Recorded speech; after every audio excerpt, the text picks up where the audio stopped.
The Untold Story, Wading in the Water. No single body of religious practices can be identified as African, so we look to the strength undergirding the shared African experience.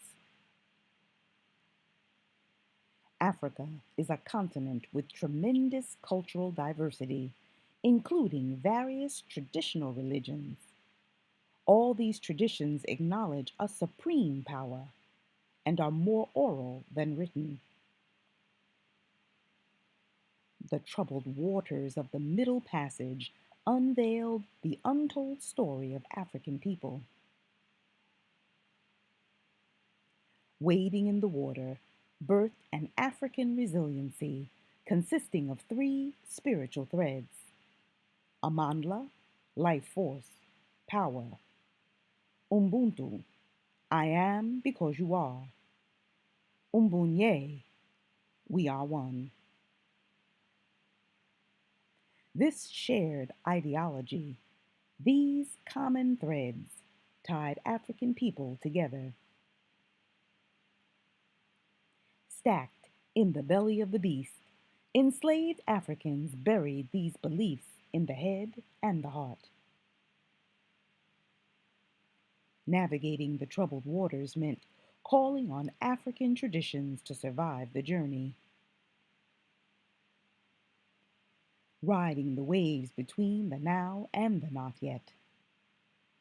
Sailing toward being, becoming, and belonging in a barren land. The will to live held slave communities together. Like the Hebrew slaves who crossed the Red Sea, African slaves survived the Middle Passage because God troubled the waters. Our ancestors carried their beliefs in their hearts. They heard the call, I am because you are. They responded, we are one. On the slave ships and on the plantations, African people survived by using songs to escape. The power to survive came in the call and response, and still happens that way today. African people blended their oral histories with old hymns. Water was important in Negro spirituals. The river was the great divide between slavery and freedom. Wade in the Water was pregnant with coded messages. Plantation owners never suspected a simple song would birth a rebellion.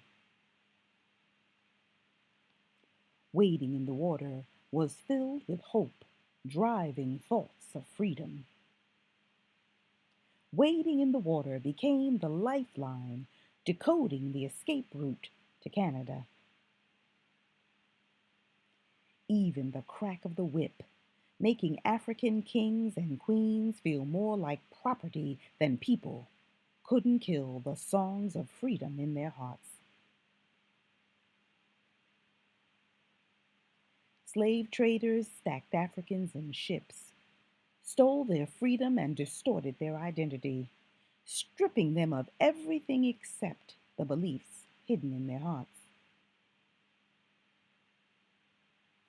African slaves believed God answered the cries of the Hebrew slaves, and surely God would answer their cries. Manning boats as a part of the Underground Railroad, African slaves helped Harriet Tubman, who was known as Moses, carry folks to freedom.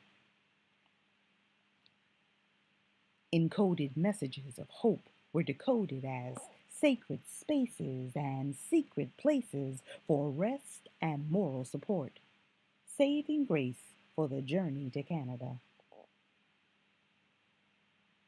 But Wade in the Water was about more than escaping slavery. It retold the story of God's ability to restore and redeem. Decoding Wade in the Water gave African people a new way of living out their faith.